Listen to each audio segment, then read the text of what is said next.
Assalamualaikum warahmatullahi wabarakatuh. Perkenalkan, saya Darul Malik Akbar dari kelas I program studi Hukum Tata Negara semester 3. Di sini saya akan menjelaskan tentang unsur-unsur dan asas-asas hukum kewarisan Islam. Sebelumnya saya akan menerangkan tentang hukum waris Islam, yaitu adalah hukum atau aturan yang mengatur tentang pengalihan harta seseorang yang telah meninggal dunia kepada ahli warisnya untuk dibagikan.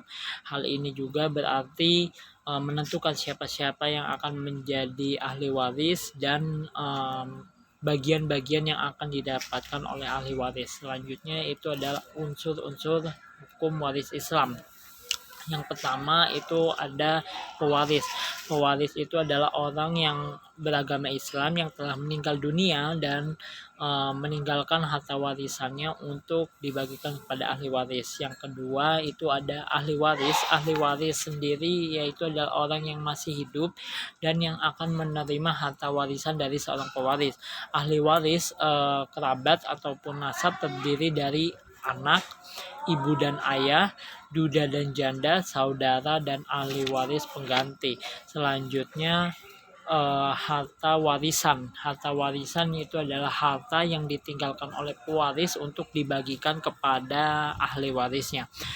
Selanjutnya pembahasan mengenai asas-asas hukum waris Islam, yaitu asas yang pertama itu ada asas ijabri, yaitu asas yang terdapat dalam kewarisan Islam. Hal ini mengandung arti bahwa pengalihan harta dari seseorang yang telah meninggal dunia kepada ahli warisnya. Yang kedua, asas bilateral. Asas ini berarti seseorang berhak menerima atau bagian dari warisan tersebut dari kedua belah pihak, dari kerabat keturunan laki-laki dan kerabat keturunan perempuan. Yang ketiga itu ada asas individual, yaitu asas ini berarti bahwa harta warisan dapat dibagi-bagi kepada ahli waris untuk dimiliki perorangan.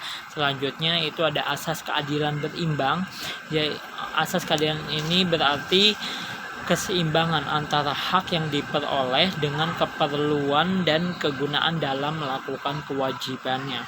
Yang terakhir itu ada asas akibat kematian. Asas ini berarti kewarisan itu ada jika ada seseorang yang telah meninggal dunia. Pembahasan selanjutnya itu mengenai dasar hukum kewarisan Islam yang terdapat dalam Al-Quran surah An-Nisa ayat 7, yang artinya bagi laki-laki ada bagian atau hak dari harta peninggalan ibu bapak dan kerabatnya. Bagi perempuan ada juga pula bagian atau hak harta peninggalan ibu bapak dari ibu bapak dan kerabatnya, baik sedikit atau banyak menurut bagian yang telah ditetapkan. Kedua itu ada hadis Nabi dari Ibnu Abbas menurut riwayat Al-Bukhari dan Muslim. Itulah sedikit penjelasan mengenai unsur-unsur dan asas-asas hukum kewarisan Islam. Sekian dari saya. Wassalamualaikum warahmatullahi wabarakatuh.